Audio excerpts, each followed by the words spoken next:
Hello and welcome to the official EstablishTheRun.com podcast. My name is Adam Levitan, and today we are gathered to discuss what I actually think is the biggest storyline of the 2023 fantasy football season.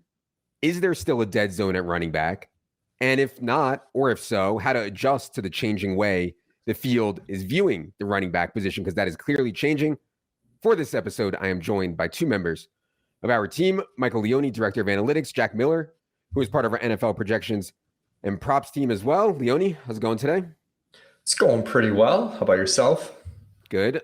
Silva has retired to vacation. We hope he comes back after Leone eviscerated him in Man vs. Machine. We hope to have Silva back soon. Jack, how's it going?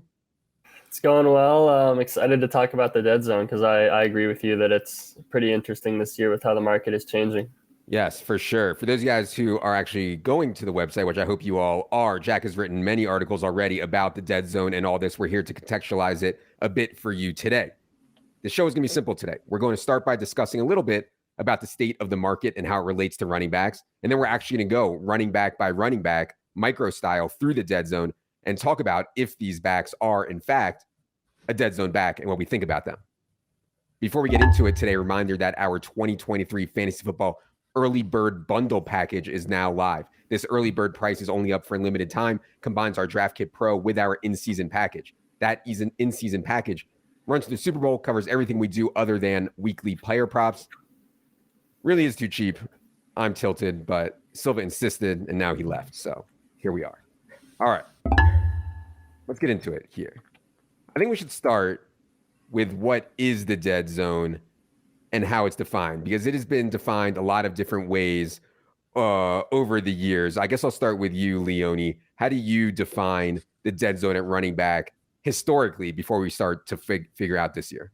Yeah, it's typically been rounds 3 through 6 where you get these running backs that get propped up based on their projected role going into the season, and they're not necessarily on the best offenses. They don't necessarily have diverse skill sets or are talented in general, but because people chase running back, they go, kind of after the top running backs that are worth early picks. And then you combine that with, it's been a very valuable range to draft profitable wide receivers the past handful of years. So essentially the idea has been like, just don't take running backs in rounds 3 through 6. There might be like an exception here or there, and load up on wide receivers. Now with the wide receivers getting pushed up, it's starting to change, which we'll talk about. Yeah, for sure. And Jack, I know you've looked at this a lot. What would you say characteristics are of a dead zone running back?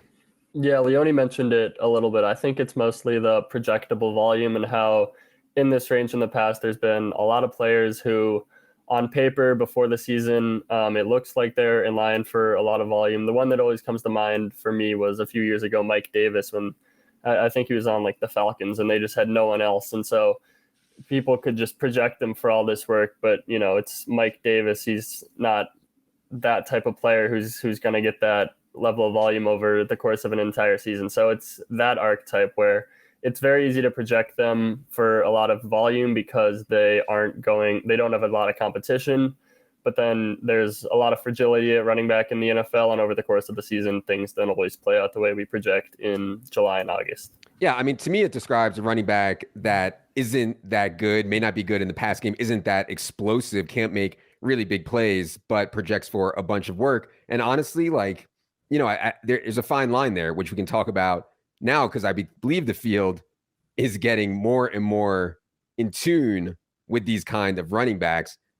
We've seen Leone, just outrageous stuff, particularly on underdog, with wide receivers going so high and running backs slipping so much. If you've been following the Market Monday stuff and some of the tweets we've put out, you can see that starting to shift a little bit. I think it'll shift more as more and more casuals get into the mix here, late July, August, September. But Leone, any hypothesis on what is going on now at the running back position and why people are suddenly realizing what's going on?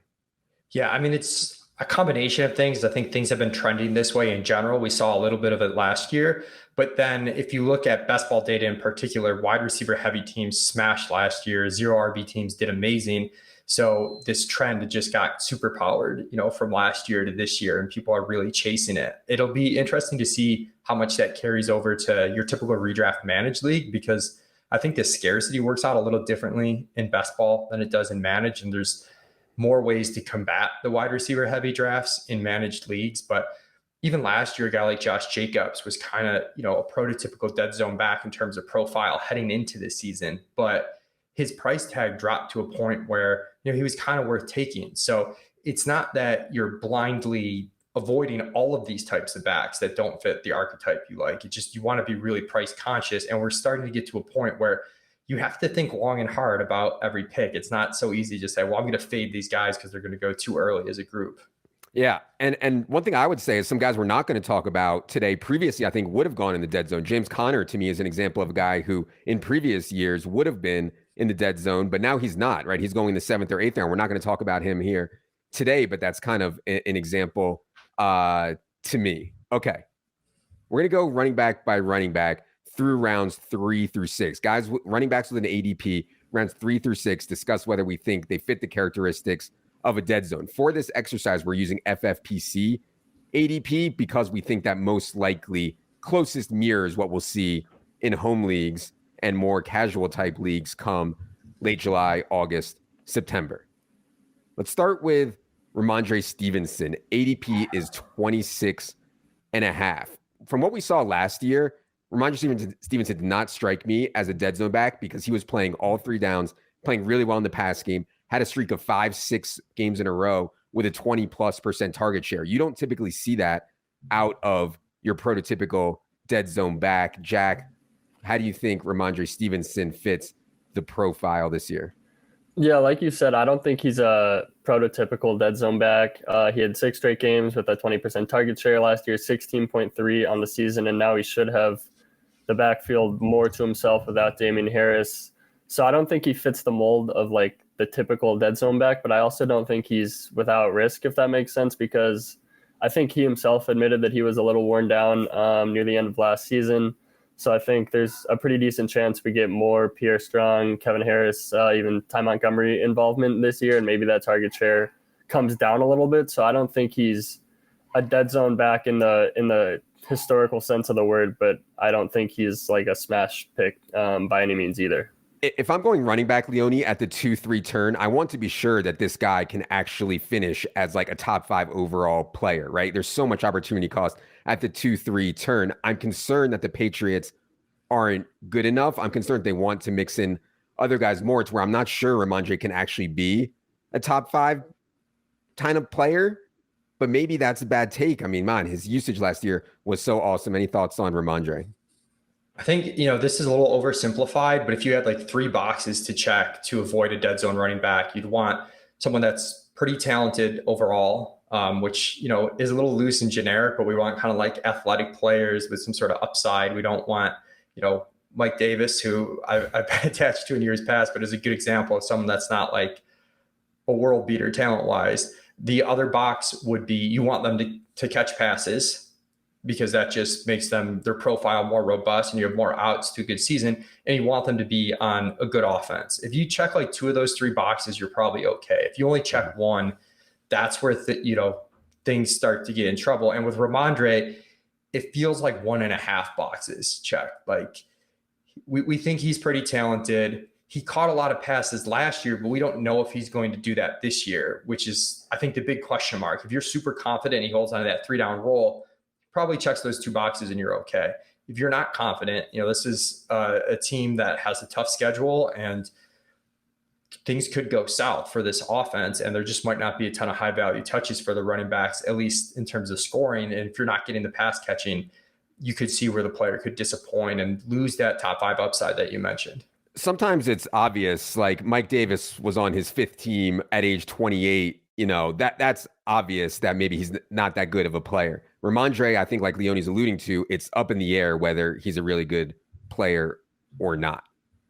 Breece Hall is going 29.9. I think this one's easy. Obviously, I've talked about this on Market Monday. We've talked about it a ton. I don't want to spend a lot of time here. Obviously, Breece Hall is not a dead zone back. Guy's profile coming out of college. Like I always thought if Breece Hall was born 5 or 10 years earlier, he would have been like a top 3 pick in the NFL draft. That's how good his college profile was. He was absolutely outrageous last year. before getting hurt. The only reason he's going in the dead zone, 29.9, is because he's coming off that ACL. As I talked about on Market Monday, there's different kinds of knee injuries. Breece's seems the cleanest kind. And so to me, he's just like an absolute smash. I don't think we have much to add here, Jack. He has the upside clearly if the knee is right. That's the only question, if the knee is right, to be a top 5 player in fantasy, right? Yeah, I agree with you on Breece. On pretty much everything you said. He had every game but one last year. He had a 9.5% target share or higher. So the receiving role is going to be there. He was incredibly efficient. It should be a much better offense with Aaron Rodgers in town. So yeah, I pretty much agree with everything you said. And if Breece is healthy, he's going to be a stud. Okay, clearly Breece Hall not a dead zone back. I think we can go quickly on this next one too, Leone. Jahmyr Gibbs is going 32.8. Now, this is not the profile of a running back that typically goes this high. People are usually looking for a lock on goal line work. People are usually looking for more base work, more projectable base carries. It's just that Jahmyr Gibbs' receiving profile coming out is so outrageous. His draft capital is so outrageous. It's hard to call him a dead zone back. That doesn't mean that we have to like him in this range, though. What do you think about Jahmyr Gibbs at 32.8? Yeah, I mean, I really like him, especially on full PPR sites where just historically backs that have been drafted as early as him, they just rarely bust. JJ Zacharyason's done some work on this. He was someone that, we were unsure what draft capital he would get, but he was an excellent pass catcher in college. So he kind of ticks the boxes in terms of he's explosive. He's an excellent pass catcher. And he also ticks that third box where this team had so many high value touches for running back that David Montgomery smashed. And DeAndre Swift was, he won people some DFS weeks where he had, 6-7 targets and 6-7 carries. And we expect Jahmyr Gibbs to have this Swift plus role this year. So yeah, he's actually a target for me. Not only is he not a stay away, but he's someone that is heavily in my draft plans if I start wide receiver. Yeah, and I could see people getting scared off by the David Montgomery stuff a little bit here in more casual formats.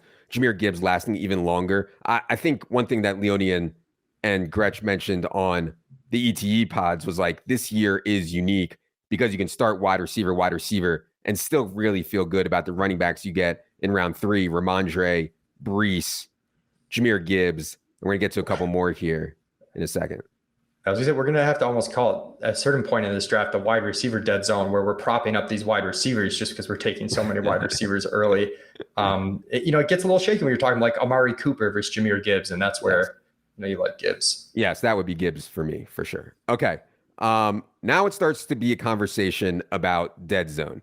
Najee Harris is going 33.7. I've heard a lot of people say Najee Harris is a prototypical dead zone back. Guy never can bust a run for more than 20 yards. He's not explosive.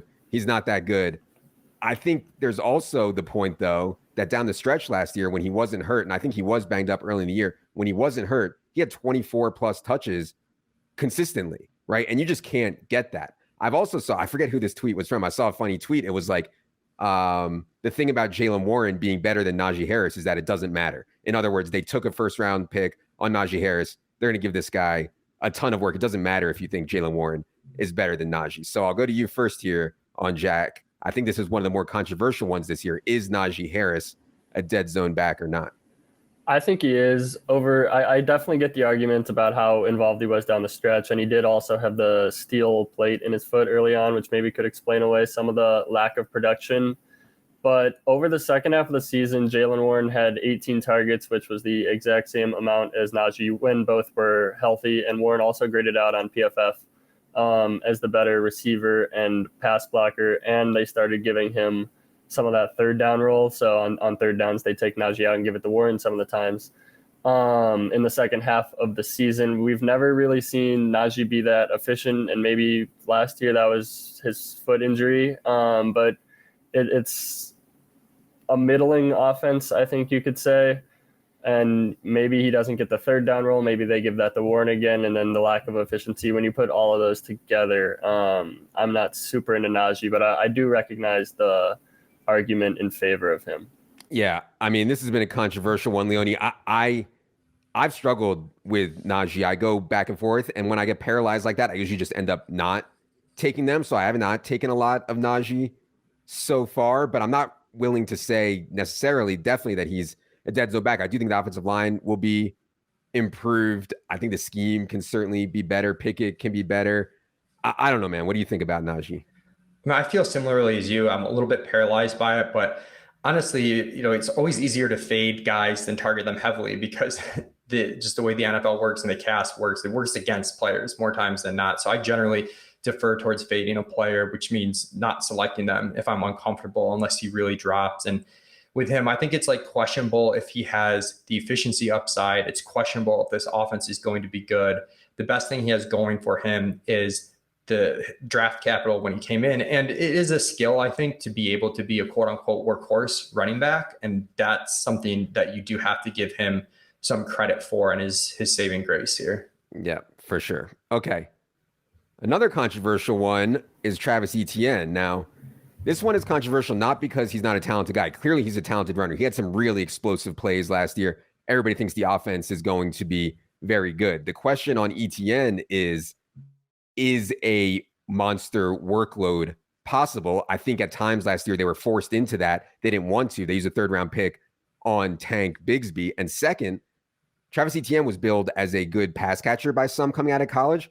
Other people told me Travis Etienne is not a good pass catcher at all. And that kind of reared its ugly head last year. Travis Etienne was not earning targets and was not doing well with them. That's a concern for me too. So I've heard both sides of the argument on Travis Etienne. Leonie, I'll let you go first here. Is Travis Etienne at 37.7 a dead zone back? So another guy I think is a little bit in the middle here. I like him more than I like Najee Harris because I'm more confident in the efficiency upside and the talent. When these two got drafted that year, the Dynasty analytic bros were definitely on Etienne over Najee Harris because of the more explosive profile. It is weird that he was so bad and so poorly utilized in the pass game last year. So that's the huge concern. But I think it's an offense that should be pretty good, should be pretty fun in terms of being up tempo and scoring a decent amount of points. And he's really explosive. So I think he's fine, but I don't feel like as strongly about attacking him as I do, Jahmyr Gibbs or, Kenneth Walker, who we'll get to in a little bit. Yeah. I mean, there's still a lot of opportunity cost here. We're talking about Travis Etienne around the 3-4 turn. Jack, is Travis Etienne a dead zone back? Yeah, the way you guys feel about Najee is kind of how I feel about Etienne, in that I'm kind of paralyzed by it and I don't really know what to do. The passing role was so bad last year, even when he was getting most of the snaps. He was 7.2% target share, 0.14 targets per route run are both pretty bad numbers.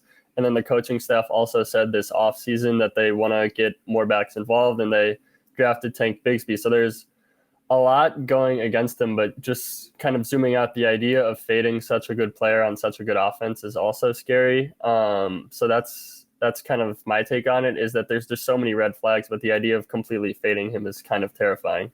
I mean, one of the things that Leonie mentioned is that what's changed is the wide receivers are worse in this range. And that's all part of this evolving context and evolving market of fantasy football. Whereas you used to get awesome studs around 37 overall.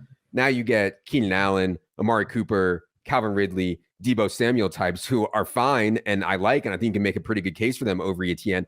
But it's not like I'm fist pumping in. Like last year, I was getting Jalen Waddle in this range and I was fist pumping it in. Yeah. You know what I mean? And so I think that's changed a lot. You can't just look at it in a vacuum, if you know what I'm saying, Leonie. You can also get Lamar Jackson and Joe Burrow in this range here if you like them over Travis Etienne. So I think there's options to avoid the running backs here, but they're not as good as they were previously, if you follow what I'm saying, Leonie. Yeah, definitely. I mean, the huge thing is just the opportunity cost. And that's been, part of the problem with the dead zone in the past. It's like not just these guys in a vacuum relative to Jalen Waddle types that you mentioned. And this year, it's better running backs going later, worse wide receivers going earlier. And it's tough to find the equilibrium point. And I think it's just difficult because I think the market's moving closer to having these guys valued appropriately, which makes you have to consider each player as opposed to just saying, I'm going to target this archetype and fade this archetype of player. You can't just do it based on archetype anymore. For sure. Yeah. And like, I remember last year just being like, I couldn't fathom taking a running back over T. Higgins, couldn't fathom taking a running back over Jalen Waddle, and, couldn't fathom taking a running back over Chris Godwin. And it's not the same this year with the way the running backs are going. All right, moving on. Aaron Jones is going 41.5 on FF PC. Obviously, we have the quarterback downgrade to Jordan Love. A.J. Dillon is still in the mix. Aaron Jones has shown himself to be very, very good as a pass catcher and an explosive player. I typically would not call him a dead zone back previously. The reason he's typically available a little bit later is because he loses work to A.J. Dillon. I'll start with you here, Leone. Any Aaron Jones takes? Man, I'm lukewarm here on Aaron Jones, another one that I don't really know what to do with because we've seen the explosiveness in the past, but it's not exactly a workhorse role. There's some question marks as far as the high value touches for the running back position when you switch quarterbacks from Aaron Rodgers to Jordan Love. So I think, I'm more out on him than in, but I'm not, I'm actively avoiding Najee a little bit more than someone like Aaron Jones. I will say that Aaron Jones will turn 29 in December, and nobody's really talking about this guy in the age model stuff. But I mean, when running back starts to get towards 29, you're going to need him to be efficient in this offense. I don't think it's going to be as good as obviously as it was with Aaron Rodgers. You need him to do a lot on his own. He averaged 5.3 yards per carry last year. The cliff comes fast for running back. And so that's kind of led me to just be like, there's a lot of questions here. He's going to be 29. Jordan Love may not be good. The offense may not be good. A.J. Dillon can certainly play a lot better. And so I've been mostly out on Aaron Jones in this range. Any thoughts on him, Jack?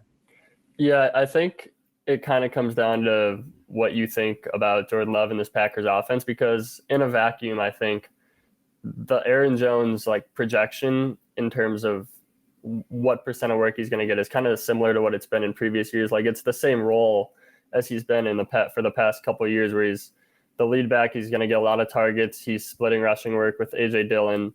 And now he's going 3 rounds later, which is fair based on the fact that he's going to be 29 in December.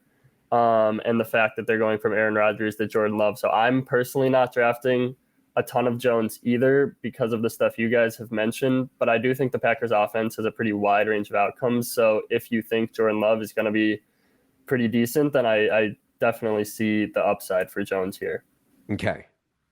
Here's a really interesting one next. Joe Mixon is going 42.1. Obviously, earlier in the offseason, when Joe Mixon was going in round 8, it was an outrageous smash. To me, getting him and Mattison, in the 5th, 6th, in the 6th, 7th, 8th round was one of the steals and one of the reasons to draft early. Now it's different. Mixon, like I said, is going 42.1 as it seems to have cleared on him for Bengals signing someone else, for him getting suspended, for him getting cut, et cetera, et cetera. It seems like as each day goes by, it's cleaner and cleaner for Joe Mixon. On the field last year, Leone, Joe Mixon had his problems. I mean, he had that one massive game that broke the entire slate, 5-touchdown game or whatever.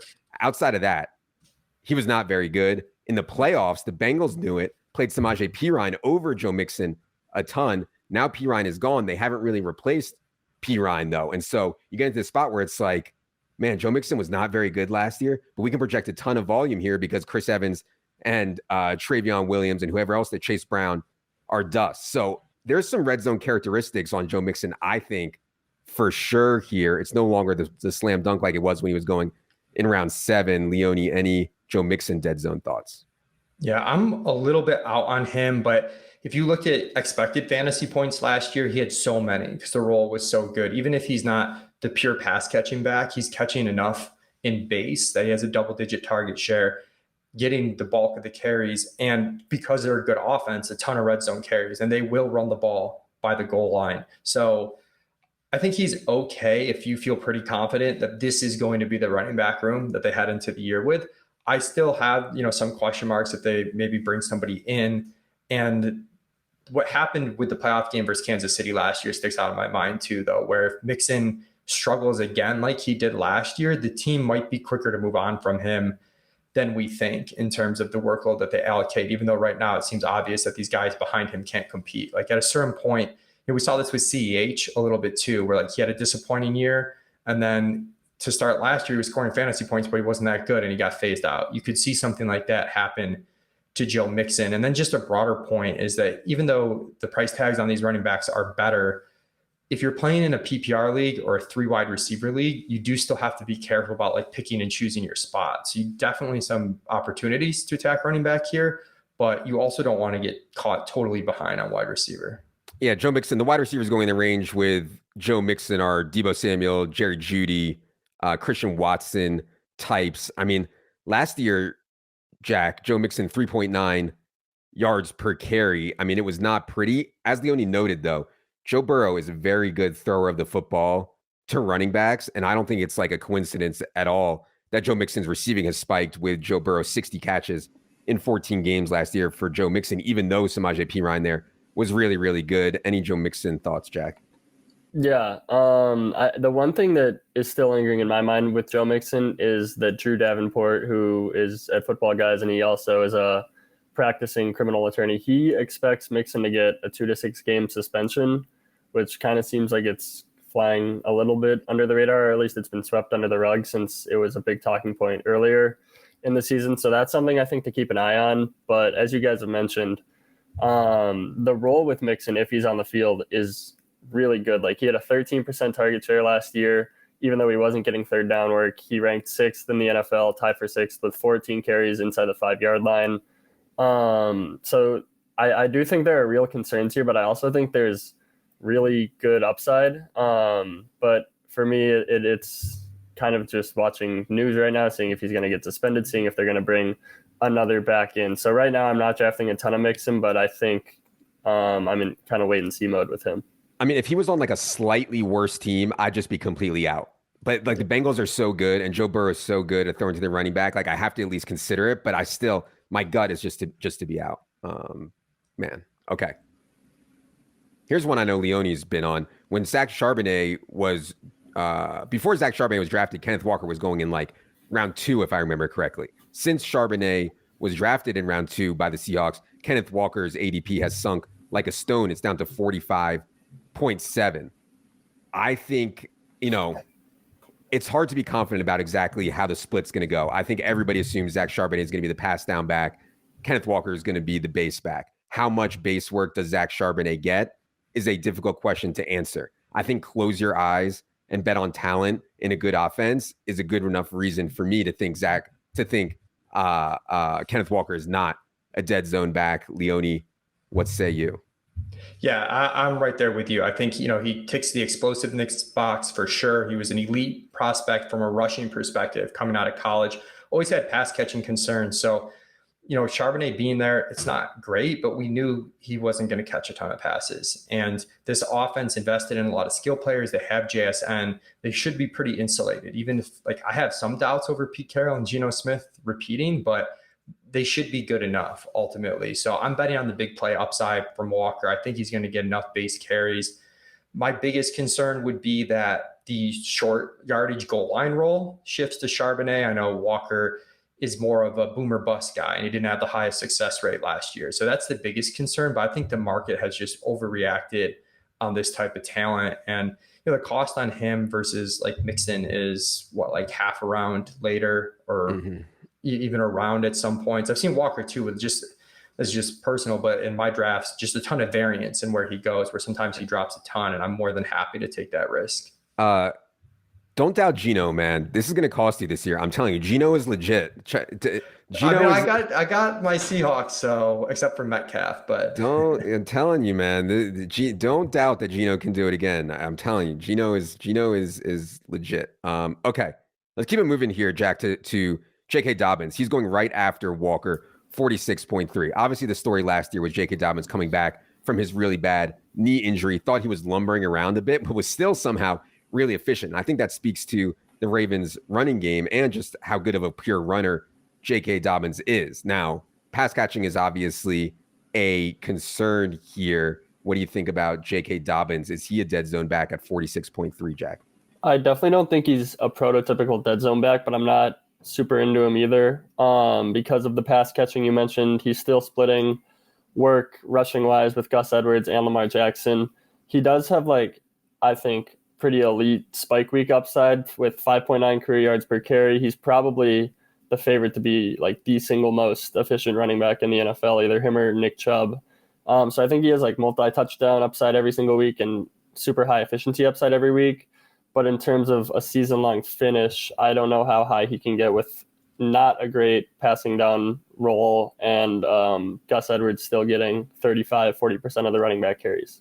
I mean, the offensive philosophy here is changing, right? And I think that's kind of been swept under the rug a bit on J.K. Dobbins. Are we sure that the run game is going to be as efficient under Todd Monken? Are we sure it's going to be as voluminous as it was under Todd Monken? I know we've shifted the play calling on Baltimore to be more pass heavy in projections. Obviously, that's not good for J.K. Dobbins. Doesn't mean he can't still have a really good year. What do you think about him? I just say if I'm playing devil's advocate, the flip side would be maybe the split with Gus Edwards isn't as close as it used to be with a new offensive coordinator. Maybe with this new passing attack, he does catch more passes than he did in the past, in which case you are getting a pretty talented player on an offense that we expect to be good. Now, I'm not necessarily super into Dobbins, but I do think you could look at the uncertainty a couple of different ways. Yeah, for sure. Okay.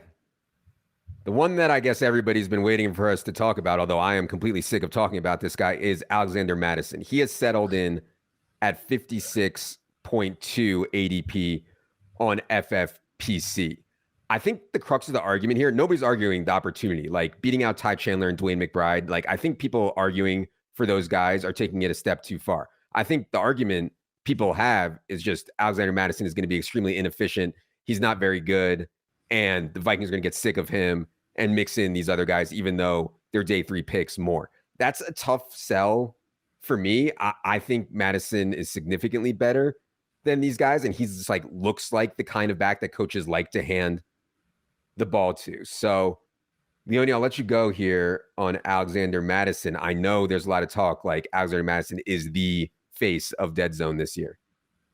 Yeah, and I think it's a little bit flawed. One, I'm still not sure exactly like how his running back talent is somewhat tough to evaluate. I think we have guys we clearly know are explosive and guys we know are pretty dusty, but Mattison to me is somewhere in the middle. His receiving stuff's actually not that bad. He's caught 83% of his passes, 7.5 yards per reception. Running back efficiency from receiving standpoint isn't super high anyways, but he can do enough there to catch those checkdowns. He had a pretty strong yards per carry his first 2 seasons. It's been bad the last 2 seasons. I think people are just looking at the last 2 and saying, oh, this guy's terrible. And yards per carry is pretty volatile year over year, with the exception of a few players. So I think there's enough uncertainty on his talent that I'm willing to bet on the role, which could be really good, especially as we get into the 5th round or so where he's going. This Vikings offense should have a lot of high value touches. I mean, they're going to throw a lot, which is going to be, and Kirk Cousins isn't taking sacks. He isn't scrambling. So there's going to be checkdowns there. There's going to be goal line work. So I'm above market on him. I might not feel quite as bullish as you, Adam, but I think the market's like, this is a guy that typically would be going like 3-4 turn in past years and definitely is not now. That was my point when all this stuff was happening, was that like in years past, yeah, Madison would have been going in round 2 or round 3, and I think that would have been bad. At this cost now, it's hard for me to see it going that bad. And by the way, I think the Vikings are a sharp organization. If you zoom out, they knew that they were going to get rid of Dalvin Cook. They could have explored other options. I mean, they didn't do anything. They were just like, hey, let's give Alexander Mattison $6 million and let's take Dwayne McBride in the 7th round and we'll let it ride. And so I'm pretty confident in the role. And I just think that the offensive environment is going to drag along Alexander Mattison a bit. And I know that's getting dead zony when you're talking about Alexander Mattison getting dragged along talent-wise by the offense. But yeah, I just think he previous iterations of fantasy football, he would have been going way higher. Jack, any thoughts on Mattison? Yeah, I'm kind of like lukewarm on Mattison. I agree with you guys that I do think he fits like the dead zone profile in the past, but I also agree that he would have gone 2 rounds earlier. So it's hard for me to kind of balance those 2 things and like quantify when exactly he becomes a good value. So I don't really mind him, and I definitely get the bull argument for him. I sent a tweet about Gabe Davis yesterday, and everybody's replying with their hate for Gabe Davis. I'll never take Gabe. They don't realize, or maybe they're not thinking, he's going 4 rounds later. He's going as wide receiver 41 as Gabe Davis. Last year, he was terrible last year. He finished as wide receiver 36 last year. I mean, if I ever use the reply button on Twitter, which obviously I don't, but if I ever did use the reply button on Twitter, I really could have got into it yesterday with the Gabe Davis hate. I think the biggest leak for a lot of people in their fantasy games is they look at the players more than the prices. Like, obviously we have archetypes we like and we don't like, but at a certain point, a guy becomes a value or a fade. We've seen it on both ends with Antonio Gibson a couple of years ago, going from like a 2-3 turn guy to end of round 1. Gabe Davis, I was in on him last year, but he flew way up the board. People were really betting on it. And we've seen people fall like Josh Jacobs last year to a point where like, it would have been a bad pick in round 5, even though it would have worked out. But in round 7, it was probably fine. All right. Everybody wants to know who's the next Josh Jacobs. Everybody's answer seems to be Cam Akers. I mean, I have had a brutal affair with Cam Akers. I can't fathom how much money I've lost either being on or against Cam Akers. I have not been taking him. I just can't get out of my head that the Rams wanted to like run this guy out of the league. I mean, they left him for dead. I know he had a really good stretch down at the end last year, but now he's pushed up to 56.5. His ADP keeps on rising now. Jack, any Cam Akers takes? Yeah, the main issue for me is just how bad this team could be and how much the wheels could really fall off at the end of the season if they really embrace the tank. And like they have like 3 good players in Stafford, Kupp, and Aaron Donald, and besides that, the rest of the roster is terrible. They have one of the lowest win totals in the league, and I really think there's a decent chance that toward the end of the season they just kind of go full on tank mode. Like you said, Akers did have a double-digit target share in 3 of his last 4 games, and he dominated carries during that stretch too, and they really didn't bring in any competition, and it did seem like the coaching staff started to embrace him more over the last month or so of the season. So I do think he's going to open the year as with a pretty sizable workload. It's just a question for me of how long he can hold on to that, and maybe even bigger than that, like how much the Rams can remain competitive for him to be fantasy relevant. Yeah, I mean, people talk about Alexander Mattison early season projectable volume. I mean, the Vikings, I don't think, are going to fall apart. Like Jack said, the Rams could really, their defense is atrocious now. I mean, they have a really bad team outside of those guys, I think, that Jack mentioned. So I don't know, Leonie. I guess it's people are debating Akers versus Mattison. Do you have a take there? They have basically the same ADP, and any Akers thoughts? Yeah, I prefer Mattison just because of the team, right? Like, I think they share a lot of the same concerns. Maybe Akers you could make more of a workload case for because of his pedigree, but ultimately I'm with Jack. Like, I'm worried this team could fall apart. It's not like he catches a ton of passes if that happens. So I feel better about him after potting with Gretch on our NFC West podcast, where, he feels good about the volume for Akers, but we bumped him since then and we're still behind ADP. I think there was a window when he was a pretty good pick, but his ADP's really risen a ton, as it has on a lot of Rams. And I think if you missed the window, so be it. For sure. Okay. I said that I thought Miles Sanders was a prototypical dead zone back, and I got a lot of pushback on that. And people keep citing these quotes from OTAs, from Panthers coaches. We want Miles Sanders to be on the field for 3 downs. He caught 60 balls as a rookie under Deuce Staley. I mean, people conveniently forget that since then he hasn't been used as a pass catcher at all. I also think that Miles Sanders, although he was awesome for Philly last year, taking the efficiency stats from Philly, that was such a team-based run game, man. I mean, best offensive line in the league, Jalen Hurts, they were just so sharp. To expect that kind of efficiency from Miles Sanders again, I think he's just not that good, right? Like, and so if he's not going to be that good in the pass game, which we'll see, if he's not going to be that efficient, if the team is going to be shaky at best, to me, this is just a straight volume play. And that makes, to me, Miles Sanders a dead zone back. So, Jack, what do you think about Miles Sanders at 56.8? And by the way, I'm open to being disagreed with here because a ton of people like Miles Sanders. Yeah, I pretty much agree with you. Deuce Staley's on the record saying that he thinks that using multiple running backs, and he said 3 running backs, is the way he wants to run it, just because the position is like a car crash on every single play. So I think Chuba Hubbard could be involved in high value situations too, on receiving downs and near the goal line. I do think maybe the Panthers offense could be a little better than people expect, just because I'm a believer in Bryce Young. But I do think that the efficiency obviously is going to be nowhere near where it was in Philadelphia. And there is some potential for Chuba Hubbard and even Raheem Blackshear to figure in a little bit. And Sanders not to get that role that it's so easy to project him for. For sure. And yeah, I mean, he's going like right there with Mattison and Akers. Like Mattison, Akers, and Sanders all go right together. To me, Mattison is clearly the best of those 3. Leonie, any quick thoughts on Miles Sanders before we move on? Just a guy like that, you have to be so confident that you're right on the roll for the risk reward to be there. Like, you really have to be confident he's going to catch more passes. And if you're that confident he's a workhorse, I think the price is palatable, but I don't share that confidence. Yeah. And right there, you get McLaurin, Waller, Drake London, Christian Kirk, Chris Godwin, Big Mike Williams. I mean, there's certainly wide receivers that start to fall into this range that I like. All right. As we get into the 60s here, there's three more that I want to hit on. Dameon Pierce, Rachaad White, and David Montgomery. Dameon Pierce, 63.0. Obviously, roll last year was very good, but man, he just hit a wall, and efficiency hit a wall despite the roll being really good. I do think the Texans can be better this year. Like, it's not out of the question to think CJ Stroud could actually be good. Leone, is Dameon Pierce a dead zone back? Another one of the guys I'm lukewarm on, where I've definitely taken him some on some starts where I haven't started with very many running backs. But if I already have one or two running backs, I'm generally looking elsewhere. So it's kind of just a need play for me, where I'm okay clicking them if I've started 0 RB. But otherwise, there was some good and bad last year. The bad was that he kind of hit a ceiling in a way, and it still didn't impact things for fantasy. So you do need the offense to be better. The good was that he caught a few more passes than we thought, and he looked, he just subjectively looked pretty good.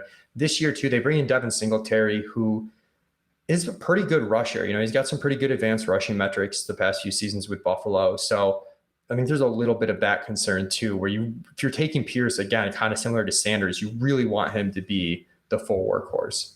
Yeah, we are right in line with ADP in terms of our rankings on Dameon Pierce, and I feel pretty good about that. Like, I think he's priced appropriately, right? And I'm a bit more optimistic than maybe the market is on CJ Stroud, so I'm okay with Dameon Pierce. Let's keep it moving, Jack, to Rachaad White. Now, in the past, I feel like Rachaad White would have gone way earlier. I mean, this guy has like no competition. He had a pretty good pass catching profile coming out.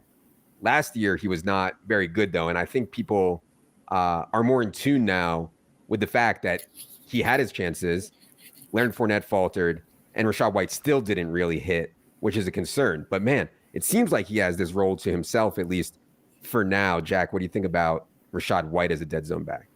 I think he does fit into that mold of the dead zone type player. He's younger, and so maybe he has more upside than we're typically used to seeing with these guys, but he's on a bad team. They don't have anyone else, so we're projecting for a bunch of volume. And in the only sample we have of him in the NFL, he was pretty bad with 3.7 yards per carry, which admittedly was better than Fournette. So maybe that was some team level stuff, but he was also at just 5 yards per target. So I'm not super into Rachaad White personally, just being on a bad team and projectable volume being the primary thing that's propping him up.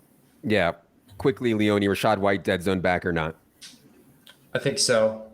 Yeah. Dead zone. Last one is David Montgomery. Now, this is an interesting profile because we just talked about Jahmyr Gibbs. It's rare you get two running backs both going in the dead zone, but that's what we have with the Lions. Everybody saw Jamal Williams famously for Silva's 100-1 lead the league in touchdowns last year, and everybody assumes that's going to be the role for David Montgomery this year. My take is always that even if that is the role for David Montgomery, which I agree with it will be, he's not going to get as many carries as Jamal Williams did from the 1 yard line. That was just an outrageous freak outlier thing. Still, I think David Montgomery's role will be fine. It's a weird kind of archetype. Leone, what do you think about David Montgomery here going in the 60s?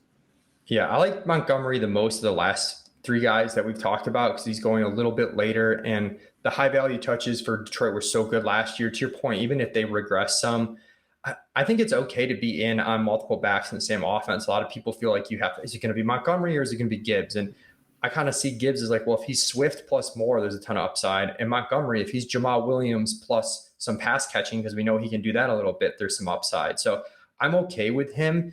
It's somewhat, site dependent. I think in your home leagues, he might get pushed up early. We're seeing that ADP on FFPC a lot earlier than it is on Underdog, where I've taken him a lot on Underdog because it's a round and a half later. So, there's a big difference. But if you're looking at the FFPC ADP around, just before pick 70 on him, Rachaad White, Dameon Pierce, this is where you're starting to see like Brandon Ayuk go, Traylon Burks, Gabe Davis, the rookie wide receivers, and Jordan Addison and Jackson Smith and Jigba. I actually think like there's more opportunity cost here almost than when you looked at some of the rounds 3 or 4 running backs we talked about that had a ton of upside against these receivers that sort of got pushed up the board, kind of like dead zoning wide receivers. Yeah.